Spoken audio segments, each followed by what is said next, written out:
Hi, and welcome to this lecture on thinking tools.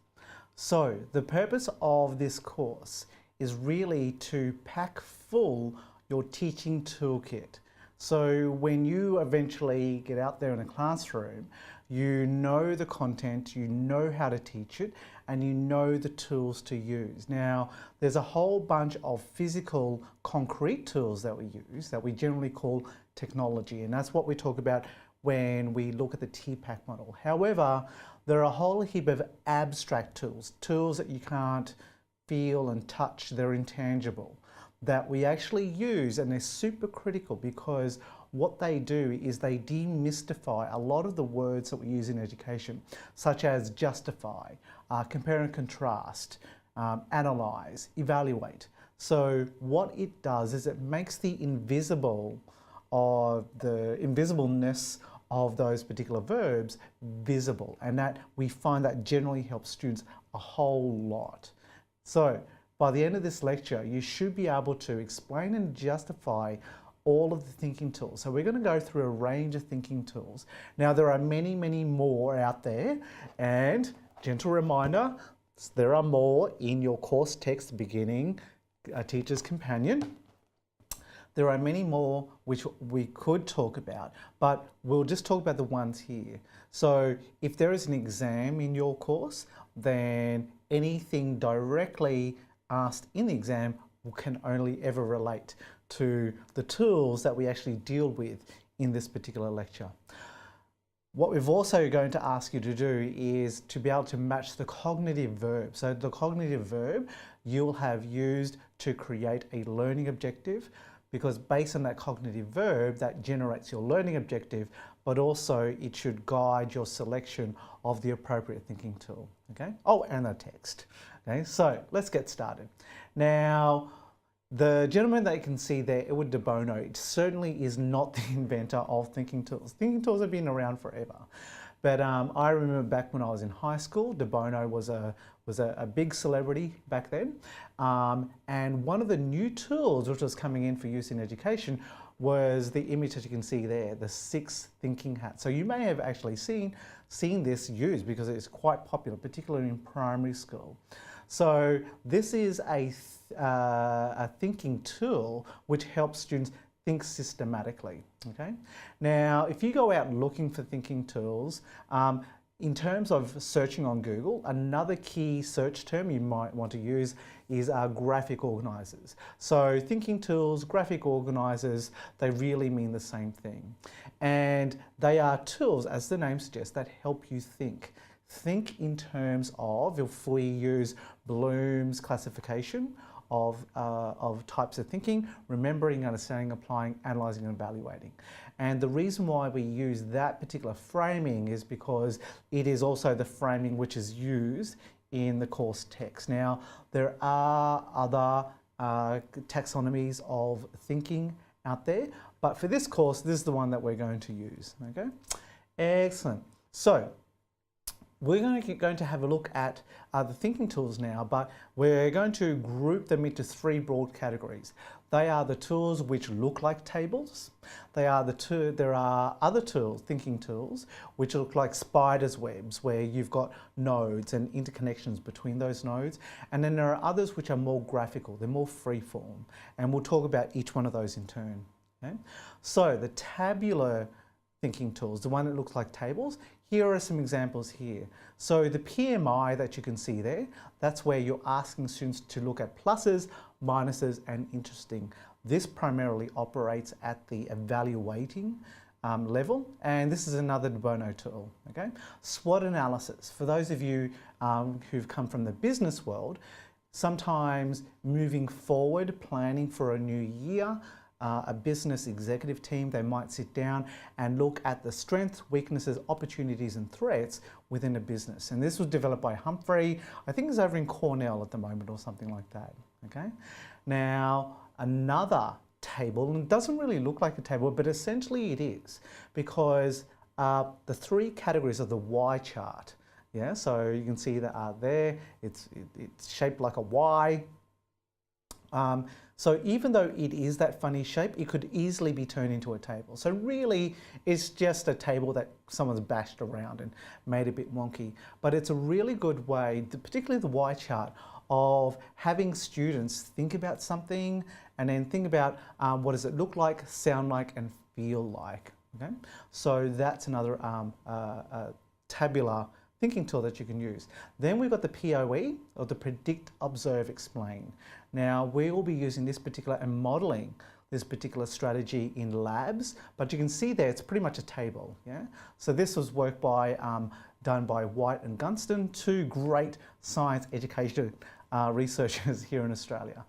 So those page references there, they refer to the course text if you want to have a look at those a bit more. Okay.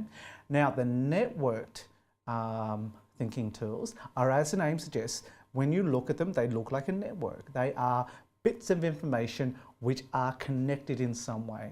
So the top three, the flowchart, double bubble, fishbone, they're all covered in the text, and you can see their page reference there.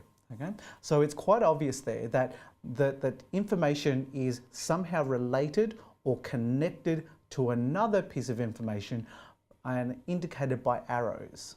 Okay. Now the gentleman that can see here, Novak, and I think Novak and Novak in the 1970s, they came up with this thing called the concept map.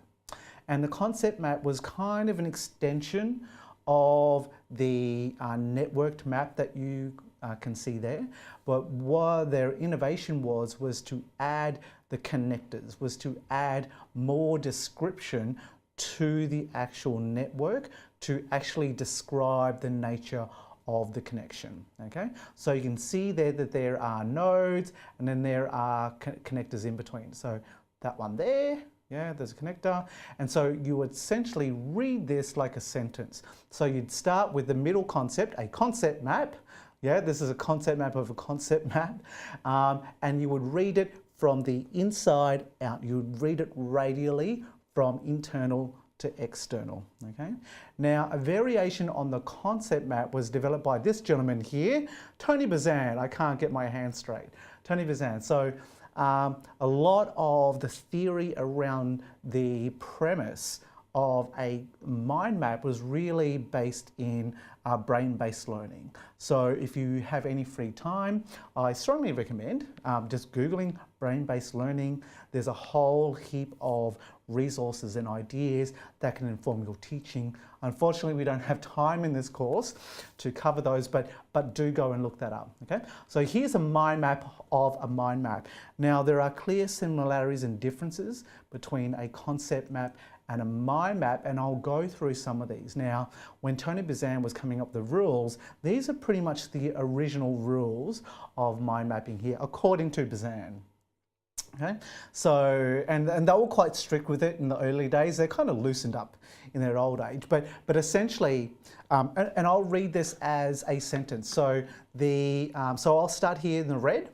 I'll proceed down here to the blue, over to the my hand disappears, over to the orange, green, and then purple. Okay, but I'll just do the first three just so that you can get an idea of how you would translate this graphical form back into, say, a paragraph or into a speech. Okay, and we find that a lot of teachers, English teachers, have their students mind map out essays simply for the reason of it is a very nice visual way, compact way of getting information into a nice compact area. Okay, so I'll read this as if and convert it back into text.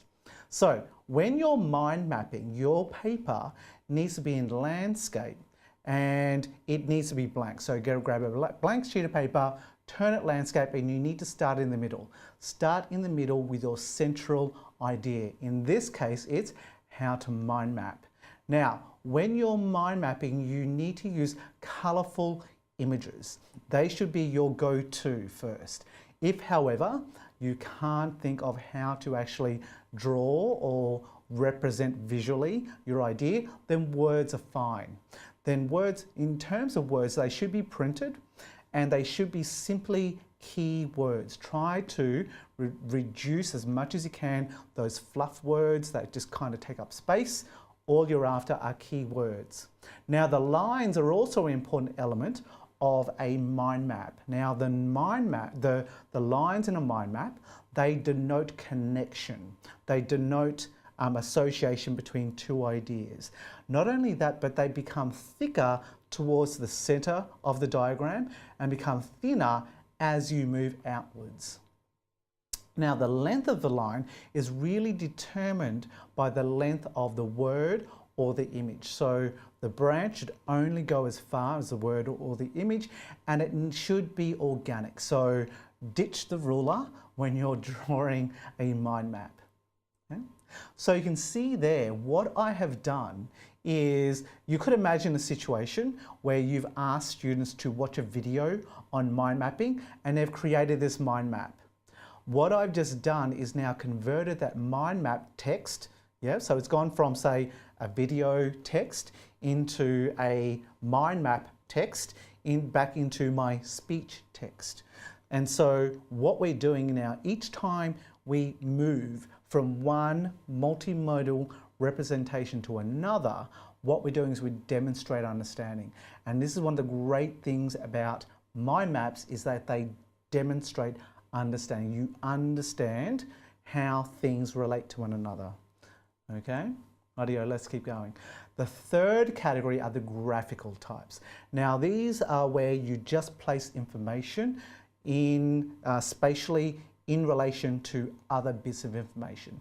Now the most common graphical representation or thinking tool is the Venn diagram. So you can see up here, so the basic form of a Venn diagram is two overlapping circles with differences, so attributes which are unique to either category belong on the outside of the Venn diagram, and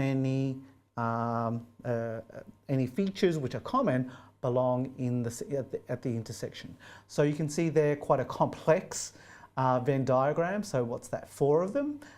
Here's a more traditional one which is comparing birds and bats. So birds have these features, bats have these features, they have these features in common. And then over there you've got an example looking at shapes. Okay, now the Venn diagram is deceptively simple to us adults who understand things. Now when you show this to students, don't be surprised if students do struggle with actually placing information. So one strategy I've seen is where students get a large Venn diagram or even just 2 hoops on the floor of the classroom. The information gets written on cards and then they get shuffled around the various segments of the Venn diagram. Okay.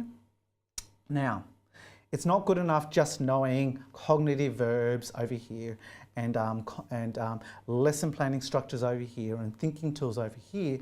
What's important is that you can combine all of these bits of knowledge to be able to plan a lesson. Now, this handy dandy diagram here is from the authors of the course text, ITC. So I just Googled thinking skills poster and I pulled this down. Okay, so what this graphic does is it relates the task verbs. Remember, the textbook calls cognitive verbs task verbs. It relates it to the verbs themselves, okay, other related verbs. And then what I like is it directly relates it to the thinking tool. So you can use this as a handy go-to tool to figure out, oh, I'm asking students to apply what thinking tools do I have in my teaching kit that I can give students to perform that task. Okay, so do check that diagram out. Okay? So what I'd like you to do to apply your knowledge, to demonstrate that you understand what's going on, I'd like you to go through this process. This time I'd like you to select a Year 8 content descriptor from the Science Understanding substrand and create a learning objective. That learning objective will have an associated cognitive verb.